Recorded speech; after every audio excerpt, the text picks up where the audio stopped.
आज का topic ingredient of cement है। अंडर सीमेंट टॉपिक जो लेक्चर 9 की तरीके से कंटिन्यू हो रहा है। 1 से 8 तक अभी तक सीरीज आ चुकी है लेक्चर्स की। अगर आपने नहीं देखा है तो प्लीज़ डिस्क्रिप्शन बॉक्स में लिंक दिए हुए हैं, उससे जाके आप कंटिन्यू कर सकते हैं। तो अगर आप किसी भी एग्जाम की प्रिपरेशन करते हैं वो सब आपके लिए हेल्पफुल होने वाला है। तो हेलो एवरीवन, मैं हूं नवाज खान। स्वागत है आपका इस चैनल में। Here we discuss about cement ingredient. बहुत इंपॉर्टेंट वीडियो होने वाला है, तो बने रहिए अंत तक, फुल डिटेलिंग में बात करेंगे। उससे पहले अगर आप चैनल पर नए हैं तो चैनल को सब्सक्राइब कर बेल आइकन को दबा दें, ताकि आने वाले सभी वीडियोस के अपडेट आपको टाइम टू टाइम मिलते रहें। तो चलिए शुरू करते हैं। देखते हैं सबसे पहले सीमेंट इंग्रेडिएंट के बारे में। तो कौन कौन से इंग्रेडिएंट होते हैं उसको 2 मिनट में समझ लेंगे।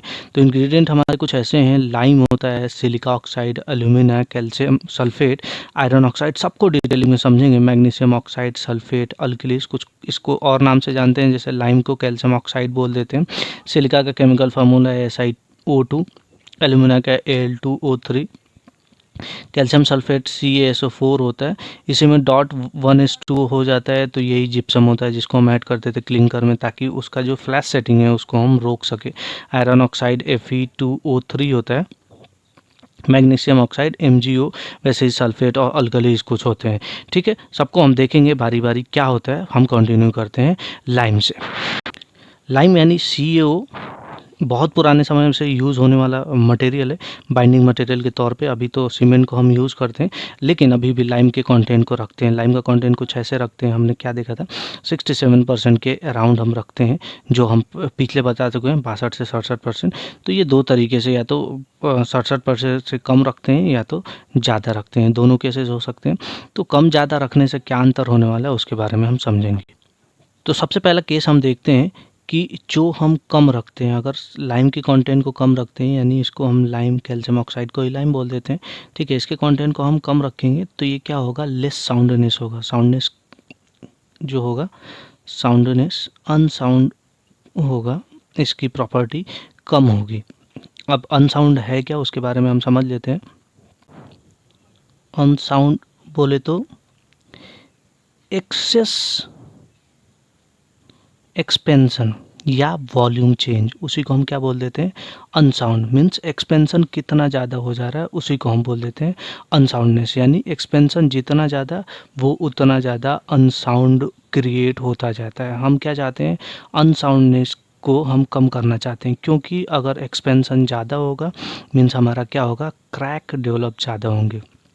क्रैक जितना ज़्यादा डेवलप होगा उतनी हमारी ड्यूरेबिलिटी ख़राब होगी, यानी सीमेंट की ड्यूरेबिलिटी, यानी इनडायरेक्टली स्ट्रक्चर का ड्यूरेबिलिटी कम होता जाता है। तो हम चाहते नहीं कि कोई भी स्ट्रक्चर अनसाउंड हो। ये क्या होता है, अगर हम लाइम के कंटेंट को मिनिमाइज़ कर लें या कम रखें, एक हद तक रखें, तो ये क्या होता है, अनसाउंडनेस को कम रखता है। यही ज़्यादा करेंगे तो अनसाउंडनेस बढ़ने लगता है, जिससे हमारी ड्यूरेबिलिटी पे इफेक्ट आता है। अगर हम दूसरे केस को देखें, यानी कि अगर हम 67% से ज़्यादा, यानी कि मोर कंटेंट हम रख दिए लाइम का, 67% से अगर हम ज़्यादा रख दिए, तो क्या होगा, अनसाउंडनेस ज़्यादा होगा। अनसाउंडनेस ज़्यादा हुआ तो मीन्स क्या होगा, अनसाउंडनेस ज़्यादा होगा तो क्रैक्स ज़्यादा आएंगे, यानी ड्यूरेबिलिटी, क्रैक्स ज़्यादा आएंगे यानी ड्यूरेबिलिटी हमारी कम होगी। तो एक तरीके से क्रैक्स जब ज़्यादा आएंगे तो वो क्या होगा, स्पीडी कंस्ट्रक्शन नहीं हो पाएगा, यानी जो हमारा हार्डनेस यानी अनसाउंडनेस होने के कारण जो कंस्ट्रक्शन का स्पीड है वो स्लो हो जाता है। वहीं अगर अनसाउंडनेस कम हुआ तो हमें स्पीडी कंस्ट्रक्शन देखने को मिलता है। जैसे अगर हम इसको रिएक्शन से समझें कि अगर कैल्शियम ऑक्साइड ये क्या करता है, पानी के साथ रिएक्ट करता है, तो ये एक्सोथर्मिक होता है। एक्सोथर्मिक होगा मीन्स हीट इवॉल्व करेगा, हीट इवॉल्व करेगा। अगर आप खुद सोचिए, अगर कैल्शियम ऑक्साइड की मात्रा को हम बढ़ाते जाएंगे तो यहाँ हीट की इवोल्यूशन भी बढ़ती जाएगी। हीट ही क्या करता है, एक तरीके से हीट ऑफ हाइड्रेशन, ये ज़्यादा कंटेंट में होता है, तो जो सीमेंट का हीट ऑफ हाइड्रेशन होता है वो इसी फॉर्म में निकल के आता है। जब हीट ऑफ हाइड्रेशन जितना ज़्यादा होता जाता है, पिछले लेक्चर में हम बात कर चुके हैं, उतने ज़्यादा हमें क्रैक्स के चांसेस मिलते जाते हैं, यानी कि ड्यूरेबिलिटी कम होने के चांसेस मिलते जाते हैं। तो वो एक हद तक सही है, मीन्स बहुत ज़्यादा एक्सेस में हम नहीं जा सकते, एक लिमिट तक सही है वो सारी कहानियाँ। तो दूसरा सवाल हमारा पास ये उठ सकता है कि अगर आप हम बोलें कि 67% है तो बहुत ज़्यादा कम कर देंगे तो भी क्या होगा, उससे भी हमें नुकसान हो जाएगा। अगर बहुत ज़्यादा कैल्शियम ऑक्साइड की मात्रा हम कम कर दिए तो हमें क्या मिलेगा, स्ट्रेंथ नहीं मिलेगी, स्ट्रेंथ नहीं मिलेगा क्योंकि हार्डनेस नहीं आएगा। ठीक है, तो एक प्रॉपर तरीका है, मीन्स बहुत समय तक लॉन्गर प्रैक्टिस करने के बाद हमें जो परसेंटेज मिला है कि हम इस परसेंटेज में आज ओपीसी में यूज़ करते हैं। ये जो भी हम परसेंटेज की बात कर रहे हैं वो सब के सब ओपीसी की कहानी है। नेक्स्ट हम बात करेंगे सिलिका ऑक्साइड। ये सिलिका ऑक्साइड क्या है उसके बारे में हम बात करेंगे, जिसको हम SiO2 के नाम से जानते हैं, यानी SiO2 के नाम से हम इसको जानते हैं। ये सिलिका ऑक्साइड क्या है, इसका परसेंटेज हम क्या रखते थे, 17 से 22% रखते हैं। इसका भी रोल समझ लेंगे कि ये क्यों रखा जाता है सीमेंट में, उसकी पूरी कहानी। तो इसका तो एक सबसे बड़ा रीज़न है कि ये बाइंडिंग स्ट्रेंथ जो सीमेंट में होता है, बाइंडिंग स्ट्रेंथ ये प्रोवाइड कराता है। सबसे पहली कहानी यही हो गई कि ये बाइंडिंग स्ट्रेंथ प्रोवाइड होता है। दूसरी कहानी ये है कि जो स्लो हाइड्रेटिंग होता है, यानी हाइड्रेशन जो होता है वो स्लो कर देता है थोड़ा सा। अगर कैल्शियम ऑक्साइड के हम इस केस में देख रहे थे तो वो क्या करता था, जितना ज़्यादा हम कंटेंट बढ़ाते जाते थे उतना ज़्यादा वो हाइड्रेशन को तेज करता जाता है। तो ये सिलिका ऑक्साइड क्या करता है, एक तो बाइंडिंग स्ट्रेंथ देता है, ठीक है, सीमेंट में, और दूसरा हाइड्रेशन को स्लो करता है, जो कि कैल्शियम ऑक्साइड बहुत ज़्यादा बढ़ा देता है, ठीक है। ये इसका रोल है। तो इसका भी परसेंटेज हम रखे हैं 17 से 22%। तो क्या रखना चाहिए क्या नहीं रखना चाहिए, दोनों केसेस को हम समझ लेते हैं, देखते हैं क्या होगा अगर हम 22% से ज़्यादा हम इसको बढ़ा दिए। तो 22% से सिलिका अगर हम ज़्यादा कर दिए, 22% जो कि हम देखे थे 17 से 22%, तो ये क्या करने लगेगा, क्विक सेटिंग की जो चांसेस हैं उसको कम करने लगेगा। क्विक सेटिंग हम जानते हैं ये क्या हमें साफ साफ बता रहा है कि ये स्लो हाइड्रेटिंग काम करता है। तो क्विक सेटिंग या रैपिड सेटिंग है उसका चांस कम कर देगा। तो ऐसा तो नहीं कि हम एकदम ही नहीं चाहेंगे कि जल्दी जल्दी ना हो, ठीक है, क्योंकि अगर ये कम होगा तो हमारा रेट ऑफ हाइड्रेशन भी कम होगा, ठीक है। रेट ऑफ हाइड्रेशन यानी स्लो हो जाएगा। अब स्लो होगा तो श्रिंकेज जो होगा वो कम होने लगेगा, जबकि कम होगा तो क्रैक कम आएंगे और अल्टीमेट स्ट्रेंथ कम आएगा और ड्यूरेबिलिटी क्या हो जाएगा, मैक्सिमम हो जाएगा। तो ये फ़ायदे हैं अगर हम ज़्यादा कंटेंट को बढ़ाएं तो। लेकिन अब ऐसा नहीं कि उससे ज़्यादा भी बढ़ा देते हैं, लेकिन हम क्या करेंगे, इसके परसेंटेज को यानी 17 से 22 में हम इसको हम रखते हैं। 22 से ज़्यादा करेंगे, ये ज़्यादा जितना बढ़ाएंगे उतना अच्छा ही है, क्योंकि ये रेट ऑफ हाइड्रेशन जितना ज़्यादा होगा उतना ज़्यादा ड्यूरेबिलिटी होगा, यानी ड्यूरेबिलिटी ज़्यादा होगी। अब हम दूसरे केस को देख लेते हैं कि अगर क्या होगा, सिलिका ऑक्साइड 17% से कम हो जाएगा। तो 17%, दो ही केस देखे थे, एक ज़्यादा एक कम। तो 17% से अगर हमें कम हो जाएगा तो क्विक सेटिंग का चांस क्या हो जाएगा, बढ़ जाएगा। क्विक सेटिंग होने लगेगा, क्विक सेटिंग का चांस हमारा बढ़ जाएगा। चांस बढ़ेगा तो क्या हो जाएगा, क्विक सेटिंग का चांस बढ़ेगा तो हीट ऑफ हाइड्रेशन बढ़ जाएगा। हीट ऑफ हाइड्रेशन बढ़ जाएगा तो तुम्हारा क्या होगा, क्रैक्स ज़्यादा डेवलप होंगे, और क्रैक जहाँ ज़्यादा डेवलप हुए मीन्स क्या होगा, ड्यूरेबिलिटी हमारी कम हो जाएगी, लेस, ठीक, जो हम चाहेंगे नहीं। तो इसलिए हम क्या करेंगे, इसी परसेंटेज के इधर गिधर रखते हैं। सबके अपने अपने फंडे हैं, इसलिए हम ये परसेंटेज को एक फ़ाइनल तरीके से एक फाइनलाइज हुआ है ओपीसी के लिए, जो आज के डेट में प्रैक्टिस किया जाता है। ये कोई किसी के मन माफिक नहीं है, किसी को कुछ ज़्यादा कर दिया गया, किसी को कुछ ज़्यादा कर दिया गया। तो समय समय के हिसाब से वो अपने अपने प्रॉपर्टीज़ दिखाते रहे, उस हिसाब से हम कम ज़्यादा करते रहें। नेक्स्ट देखेंगे अपने तीसरे कंटेंट, यानी वो कौन से हैं हमारे तीसरे कंटेंट, एल्यूमिना। एल्यूमिना क्या होता है, जिसको हम Al2O3 बोलते हैं, Al2O3 यानी एल्यूमिनियम एल्यूमिना। इसकी भी कुछ प्रॉपर्टी होती है। ये क्या ऑफर करता है, हार्डनेस एक तो ऑफर करता है, और स्ट्रेंथ किसमें, सीमेंट में। तीसरी चीज़ क्या है कि ये प्लास्टिसिटी ऑफर करता है। इसी की कंटेंट को प्लास्टिसिटी समझते हैं आप, प्लास्टिसिटी यानी कि जितना प्लास्टिक होता है वही वर्केबल भी होता है। जो HAC हमारा सीमेंट बनता था, हाई एल्यूमिना वाला सीमेंट, वो क्या करता था, प्लास्टिसिटी ज़्यादा ऑफर करता था, यानी वर्केबिलिटी ज़्यादा ऑफर करता था। वो क्यों होता था, इसी एल्यूमिना के कंटेंट को बढ़ाने से होता है। तो वो क्या होता है उसको हम समझ लेते हैं एक तरीके से। प्लास्टिसिटी मीन जनरली क्या है, प्लास्टिसिटी यही पूरी वर्केबिलिटी को प्रोवाइड करवाता है, ठीक है। मीन्स क्या होता है, एक तरीके से आप समझिए तो जो IST यानी इनिशियल सेटिंग टाइम और FST यानी फाइनल सेटिंग टाइम, ये जो सारी चीज़ें होती हैं, ये सब सारी चीज़ें प्लास्टिसिटी ही गवर्न करती है। अगर IST आपको नहीं समझ में आता, हम इसके लिए सेपरेट वीडियो बनाएंगे। एक तरीके से समझ जाते हैं कि अगर प्लास्टिसिटी अब लूज़ करना स्टार्ट हुआ, मीन्स जस्ट स्टार्ट लूज़, तो यही क्या होता है, IST इनिशियल सेटिंग टाइम होता है। और जहाँ प्लास्टिसिटी 0 हो जाए, ठीक है, यानी ख़त्म हो जाए, मीन्स हार्ड हो गया हो, अब उसके साथ हम वर्केबल नहीं है, तो वो क्या कहलाता है, फाइनल सेटिंग टाइम। ये सीमेंट के साथ होता है, कंक्रीट के साथ होता है। वो सारी प्रॉपर्टी किसके कारण है, सीमेंट के कारण है। ठीक है, तो ये हम एल्यूमिना का कंटेंट देख रहे थे कि वो प्लास्टिसिटी प्रोवाइड करता है और क्या करता है, रेट ऑफ हाइड्रेशन को भी गवर्न करता है। रेट ऑफ हाइड्रेशन को गवर्न करता है क्योंकि हीट ऑफ हाइड्रेशन ही ज़्यादा प्रोवाइड करता है, तो ये रेट ऑफ हाइड्रेशन को भी गवर्न करता है कि किस तरीके से चलेगा। हम जो पीछे कंटेंट बात कर चुके हैं सीमेंट के जो भी थे, उनमें सारी चीज़ें आपको समझ में आएगी, लेक्चर जाके पीछे आप रिवाइज कर सकते हैं। अब हम इसके बात करेंगे जो परसेंटेज था, यही एल्यूमिना का परसेंटेज हमारा क्या था, 3 से 8% था। 3 से 8% था। तो अगर हम 8% से ज़्यादा रखें और 3% से कम रखें तब क्या क्या होगा उसको हम समझ लेते हैं। तो देखिए एल्यूमिना से हमें क्या समझ में आया था कि क्विक सेटिंग कराता है, तुरंत ही पानी के साथ रिएक्ट करके ये क्या कराता है, क्विक सेटिंग करा देता है, तेज़ी से करा देता है। जब क्विक सेटिंग वो कैसे कराता है, क्योंकि उसका रेट ऑफ हाइड्रेशन ज़्यादा होता है। ठीक है, रेट ऑफ हाइड्रेशन वो पीछे बात ही कर चुके हैं, रेट ऑफ हाइड्रेशन ये क्या करता है, गवर्न करता है। तो ये क्या करेगा, रेट ऑफ हाइड्रेशन ज़्यादा होगा मीन्स क्रैक ज़्यादा निकल रहे हैं।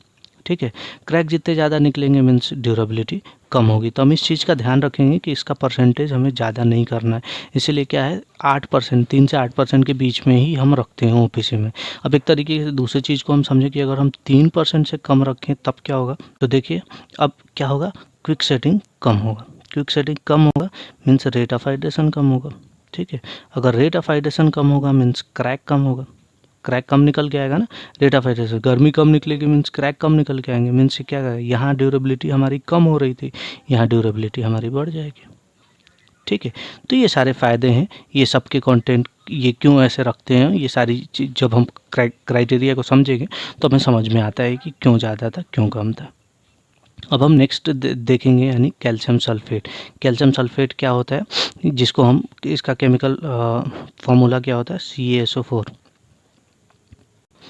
लेकिन ये कैल्शियम सल्फेट का फार्मूला होता है। हम क्या मिलाते हैं, ये कैल्शियम सल्फेट का जो परसेंटेज था वो 3 से 4%। हम जो कैल्शियम सल्फेट का फॉर्म मिलाते हैं वो हाइड्रेटेड फॉर्म होता है, वो भी कितना हाइड्रेट फॉर्म होता है, हाफ मॉलिक्यूल का, यानी यही CaSO4 में हाफ मॉलिक्यूल वाटर का ऐड हो जाता है, यही क्या कहलाता है, जिप्सम कहलाता है। वही जिप्सम है जो क्विक सेटिंग को, जो क्लिंकर्स बन के आता था उसमें हम क्या करते थे, जिप्सम को ऐड करते थे, ताकि क्लिंकर्स में ऐड करते थे। ठीक है, अगर आपने मैन्युफैक्चरिंग ऑफ सीमेंट लेक्चर 2 को नहीं देखा है तो देखिए, वहाँ समझ में आएगा। जिप्सम को ऐड करते थे ताकि क्विक सेटिंग ना हो। तो एक तरीके से ये जिप्सम क्या है, ये रिटार्डर है, बहुत अच्छा रिटार्डर है। रिटार्डर वो होते हैं जो क्या करते हैं, हीट ऑफ हाइड्रेशन यानी रेट ऑफ हाइड्रेशन को स्लो डाउन कर देते हैं, वही रिटार्डर होते हैं। जो रेट ऑफ हाइड्रेशन को स्पीड कर दे उसे एक्सेलरेटर कहते हैं। दो तरीके के आते हैं ना एडमिक्सर, अगर हम आप जानते होंगे एडमिक्सर के बारे में, तो दो तरीके के, एक रिटार्डर और एक एक्सेलरेटर। रिटार्डर जो रेट ऑफ हाइड्रेशन को बढ़ा दे और कम कर दे, और एक्सेलरेटर जो रेट ऑफ हाइड्रेशन को बढ़ा दे, यही दो चीज़ें थी। ठीक है, देखते हैं हम। तो ये जो जिप्सम है अच्छा रिटार्डर है, तो ये स्लो डाउन कर देता था जो हमारी सीमेंट की रेट ऑफ हाइड्रेशन है। अगर आप बोक्स कंपाउंड जाके देखेंगे तो वहाँ हम C3A की बात कर रहे थे, ये बहुत तेज़ी से हीट ऑफ हाइड्रेशन बहुत ज़्यादा प्रोवाइड कराता है। ठीक है, अगर आपको याद है तो हमने पूरा सीरीज बनाया था, मतलब कि हीट ऑफ हाइड्रेशन कौन सबसे ज़्यादा देता है, तो उसमें सबसे आगे C3A था। ठीक है, यानी सबसे ज़्यादा हीट ऑफ हाइड्रेशन यही C3A प्रोवाइड कराता था। तो इसी की वजह से ये जो क्लिंकर्स में मौजूद होते हैं, बॉक्स कंपाउंड अभी तक आपने नहीं देखा तो जाके देखिए, ये इसी C3 की वजह से क्विक सेटिंग जल्दी जल्दी होता है। तो ये क्या करता है, जिप्सम को ऐड करने से रिटार्ड हो जाता है, यानी स्लो डाउन हो जाता है। ये थी पूरी कैल्शियम सल्फेट, यानी इसको रखने का सिर्फ एक ही मकसद है कि ये क्या करता है, अच्छा रिटार्डर है, इसलिए इसको हम रखते हैं सीमेंट में। ये सारी जो कहानी हम पढ़ रहे हैं ना जिप्सम के लिए। हम नेक्स्ट बात करेंगे अब आयरन ऑक्साइड। आयरन ऑक्साइड किसको बोलते हैं हम, यानी Fe2O3। ठीक है, इसका परसेंटेज हम कुछ 3 से 4% रखते हैं। इसकी भी प्रॉपर्टीज़ को हम समझ लेते हैं कि ये क्यों होता है। तो देखिए, सबसे पहली चीज़ ये क्या करता है, हार्डनेस प्रोवाइड करते हैं। ठीक है, हार्डनेस और स्ट्रेंथ, लगभग सभी की यही कहानी है, ये हार्डनेस और स्ट्रेंथ को प्रोवाइड करवाता है सीमेंट में। और दूसरी चीज़ क्या है, ये फ्लक्स। फ्लक्स क्या होता है, एक मददगार साबित होना, यानी ये एज अ फ्लक्स काम करता है, यानी एक मददगार साबित होता है। ठीक है, जो इग्निशन को कराता है। इग्निशन अगर आप नहीं जानते हो तो हर किसी कैलोरीफिक वैल्यू, जो भी जलने वाली चीज़ होती है उसकी इग्निशन वैल्यू होती है, यानी वो किस टेम्परेचर पे जाके जलता है। तो ठीक है, ये क्या करता है, ये पूरे फंक्शन में ये एज अ फ्लक्स काम करता है, जो इग्नाइट करता है, बर्निंग को अच्छा बर्निंग कराने में मदद करता है, जिससे हमारा फ्यूल कंजम्पशन कम होता है इसकी वजह से, क्योंकि इसके उसके इग्निशन टेम्परेचर को ये क्या कर देता है, कम कर देता है। इग्निशन टेम्परेचर जब भी कम होगा तो हमें कम एफर्ट लगाना पड़ेगा किसी चीज़ को जलाने के लिए, उसी को तो हम क्या बोलते हैं, इग्निशन टेम्परेचर बोलते हैं। इसका तो कहानी कुछ ऐसा है कि अगर इसको हम 4% से ज़्यादा कर दें तो हमें ज़्यादा एफर्ट ही नहीं लगाना पड़ेगा। वो जो भी क्लिंकर्स के बर्निंग करते थे ड्राई प्रोसेस और वेट प्रोसेस में, रोटरी किल में, अगर अभी तक आपने नहीं देखा तो जाके लेक्चर 1 को देखिए, मैन्युफैक्चरिंग ऑफ सीमेंट, सारी कहानी लेक्चर 8 तक मैंने कंप्लीट कर ली है, वहाँ से आपको सारी चीज़ें समझ में आ जाएंगी। एक चीज़ और है कि जो हमें ओपीसी में ग्रेइश कलर दिखाई देता है ना, वो ग्रेइश कलर किसकी ही वजह से आता है, इसी आयरन ऑक्साइड के कलर से आता है, Fe2O3 के कारण आता है, जो एज अ फ्लक्स है, काम करता है पूरे बर्निंग में, ये इसी के वजह से पूरे कलर को आता है। अच्छा, एक चीज़ और इंटरेस्टिंग बात इसमें ये है कि अगर इसके परसेंटेज को 1% के हिसाब से लिमिट कर दें, यानी 1% के हिसाब से, तो जो हमारे घर में वाइट सीमेंट आता है ना, वो यही 1% वाला है, यानी जिसमें Fe2O3 1% तक लिमिटेड होता है, वही क्या बन जाता है, वाइट सीमेंट बन जाता है। क्योंकि ये जो ग्रेस कलर की बात कर रहे हैं ओपीसी में, वो किसकी वजह से आता है, Fe2O3 के। तो ये क्या है, एक फ्लक्स है जो इग्नाइट करने में मदद करता है। ये सारी चीज़ें हम समझ चुके हैं। इस इग्नाइट को एक तरीके से और हम समझ सकते हैं कि इग्नाइट कैसे बढ़ाता है। जैसे हम एक कहावत सुने कि आग में घी डालना, तो ये आग में घी डालने वाला काम करता है। ये Fe2O3 मीन्स ये क्या करता है, अच्छा उसमें इग्निशन पॉइंट अच्छा देता है। अब हम नेक्स्ट देखते हैं मैग्नीशियम ऑक्साइड। ये क्या होता है मैग्नीशियम ऑक्साइड, उसके बारे में तो देखिए। मैग्नीशियम ऑक्साइड यानी MgO, ठीक है, ये क्या होता है उसके बारे में पूरी कहानी बताते हैं। तो ये एक सबसे अनडिजायरेबल प्रॉपर्टी देता है जिसे हम अनसाउंडनेस कहते हैं। अनसाउंडनेस हम नहीं चाहते कि हो, तो ये क्या करता है, अनसाउंडनेस प्रॉपर्टी को देता है। लेकिन ये क्या है, अगर हम बहुत ज़्यादा 5% के हिसाब से इसको रख दें तो ये क्या कर देगा, बहुत ज़्यादा अनसाउंडनेस प्रॉपर्टी को दे देगा। मीन्स क्या करेगा, अनसाउंड बना देगा पूरे सीमेंट को। वो सीमेंट फिर यूजेबल नहीं होगा, यानी अनसाउंड हो जाएगा, यानी स्ट्रेंथ आएगी ही नहीं, वॉल्यूम चेंज एक्सपेंशन बहुत ज़्यादा होने लगेगा। ठीक है, तो ये इसकी प्रॉपर्टी, लेकिन फिर भी इसको हम ऐड ऑन करते हैं क्योंकि इसकी अलग से प्रॉपर्टी है। नेक्स्ट हम बात करेंगे सल्फेट की। सल्फेट क्या होता है उसके बारे में। इसकी कुछ प्रॉपर्टी क्या है कि ये भी अनसाउंड को प्रोवाइड करता है। और एक सबसे बेकार इसकी बात ये है कि ये जो जितने सल्फ़र अटैक जितने होते हैं ना, ये वैसे कंपोनेंट बनाता है और उस पर सीमेंट पे सल्फ़र अटैक कराता है। लेकिन ये सारे कंपोनेंट हैं जो ऐड होते आए हैं। ठीक है, नेक्स्ट हम बात करेंगे अल्कलीज का। अल्कलीज क्या होते हैं, ये सब नुकसान देने वाली चीज़ें हैं कि अल्कलीज क्या होते हैं उसके बारे में हम समझ लेते हैं 2 मिनट के लिए। अल्कलीज जो है, सीधा सीधा जो वाइट सॉल्ट आपने देखा होगा, वाइट सॉल्ट की तरीके से सीमेंट पे आ जाता है, यानी एफ्लोरेसेंस जिसे हम बोलते हैं, एक सीधे सीधे वर्ड्स में एफ्लोरेसेंस बोल देते हैं। जब वाइट वाइट पैचेस बन जाते हैं ना, कभी वॉल वगैरह पे अगर आपने देखा होगा, तो वाइट पैचेस बनते ही किसके कारण है, ये अल्कलीज के कारण बनते हैं। तो ये वाइट पैचेस यानी एक तरीके से जो सॉल्ट मौजूद होते हैं ना, पानी जब इवापोरेट होता है तो वहाँ वो सॉल्ट उसी पे बच जाता है। वो सॉल्ट आपके सोडा भी हो सकते हैं, N2O हो सकता है, पोटास K2O भी हो सकता है, NaCl भी हो सकता है, ये तीनों फॉर्म में पाए जाते हैं। ठीक है, ये सारी ऐसी चीज़ें हैं जो अवेलेबल रहती हैं एक तरीके से। ये क्या है ये, लेकिन एक इसकी एक अच्छी चीज़ ये है कि ये डिकम्पोजेबल है। ये जो रोटरी किल में होता है ना, ये जल सकता है। ठीक है, उसमें जल जाता है आसानी से। अगर हम इसे लेस क्वांटिटी में अगर ये अवेलेबल है उसमें, तो ये क्या होता है, आसानी से जल भी जाता है, यानी ख़त्म भी हो जाता है। लेकिन ये क्या करता है, कहीं ना कहीं प्रेजेंट होता है, तो ये क्या करता है, चीज़ों को नुकसान करता है। जैसे एफ्लोरेसेंस प्रोवाइड करना, जो एक तरीके से वाइट पैचेस बना देता है। ठीक है, तो ये एफ्लोरेसेंस को आप ध्यान रखिएगा। ठीक, तो ये सारी बातें थी, यहीं तक था डिस्कशन। वीडियो आपको कैसा लगा आप ज़रूर बताइए कमेंट बॉक्स में। लाइक शेयर और कमेंट करना ना भूलें। ठीक है, चैनल को सब्सक्राइब कर ही देना, बेल आइकन भी दबा देना, ताकि आने वाले वीडियोस के अपडेट मिलते रहेंगे। ठीक है, हम हमेशा थर्सडे और मंडे को 6 बजे शाम को मिलते हैं। तब तक आप अपना ध्यान रखें। Be consistent and motivated. जय हिंद।